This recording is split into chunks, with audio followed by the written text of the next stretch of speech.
આંતરરાષ્ટ્રીય હિન્દુ પરિષદ બજરંગ દળના વડા ડોક્ટર પ્રવીણ તોગડિયા ભરૂચ ખાતે આવનાર 22 જાન્યુઆરીએ અયોધ્યામાં થનાર પ્રાણ પ્રતિષ્ઠા મહોત્સવ બાબતે ભરૂચ જિલ્લાના પ્રમુખ જશવંત ગોહિલ સહિત કાર્યકરો સાથે મુલાકાત કરી આંતરરાષ્ટ્રીય હિન્દુ પરિષદ બજરંગ દળ દ્વારા વિવિધ કાર્યક્રમોનું આયોજનની ચર્ચા વિચારણા કરી હતી। આંતરરાષ્ટ્રીય હિન્દુ પરિષદ બજરંગ દળના વડા ડોક્ટર પ્રવીણ તોગડિયા ભરૂચ ખાતે આવનાર 22 જાન્યુઆરીએ અયોધ્યામાં થનાર પ્રાણ પ્રતિષ્ઠા મહોત્સવ બાબતે ભરૂચ જિલ્લાના પ્રમુખ જશવંત ગોહિલ સહિત કાર્યકરો સાથે મુલાકાત કરી આંતરરાષ્ટ્રીય હિન્દુ પરિષદ બજરંગ દળ દ્વારા વિવિધ કાર્યક્રમોનું આયોજનની ચર્ચા વિચારણા કરી હતી।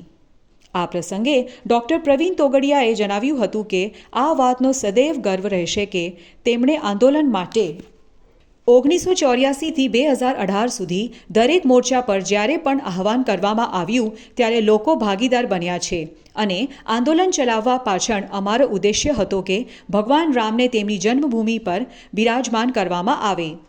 આજે તે સંકલ્પ પૂર્ણ થતો જોઈને ખુશી થઈ રહી છે। ભારતના 8 કરોડ લોકોએ 1.25 રૂપિયો દાન કર્યું હતું, 1.25 રૂપિયો દાન કર્યું હતું અને તે દાનની રકમ અને કારસેવકોની મહેનતને પરિણામ રૂપે આજે દેશ એક ભગીરથ કાર્યનું સાક્ષી બની રહ્યું છે। અત્યારે આંતરરાષ્ટ્રીય હિન્દુ પરિષદ બજરંગ દળ દ્વારા 8 કરોડ દીવડાઓ પ્રગટાવી અને કારસેવકોને સન્માનપત્ર આપી સન્માન 450 જગ્યાએથી રેલી પદયાત્રા સહિતના કાર્યક્રમો યોજી વિજય ઉત્સવ મનાવવામાં આવશે। ત્યારે હવે સનાતન ધર્મોની આસ્થાના કેન્દ્ર એવા ભગવાન શ્રી રામના ભવ્ય મંદિરના પ્રાણ પ્રતિષ્ઠા મહોત્સવના દિનની આતુરતાથી રાહ જોઈ રહ્યા છે। 450 વર્ષોના સંઘર્ષ પછી અયોધ્યામાં 22 જાન્યુઆરીથી ભવ્ય રામ મંદિર શરૂ થઈ રહ્યું છે। આંતરરાષ્ટ્રીય હિન્દુ પરિષદ રાષ્ટ્રીય બજરંગ દળ દેશભરમાં વિજય ઉત્સવ મનાવશે।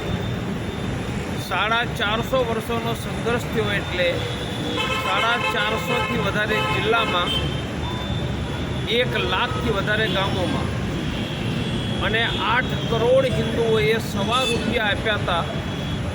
આ 8 કરોડ હિન્દુઓના ₹1.25થી ખરીદેલા પથ્થરોથી મંદિર બની રહ્યું છે એટલે 8 કરોડ દીવા 22 જાન્યુઆરીએ સાંજે પ્રગટાવવાનું આ વિજય ઉત્સવ મનાવવાનું કામ આંતરરાષ્ટ્રીય હિન્દુ પરિષદ રાષ્ટ્રીય બજરંગ દળ કરશે। અનેક જગ્યાએ સ્કૂટર રેલી, સાયકલ રેલી, પદયાત્રાના કાર્યક્રમોનું પણ આયોજન થશે।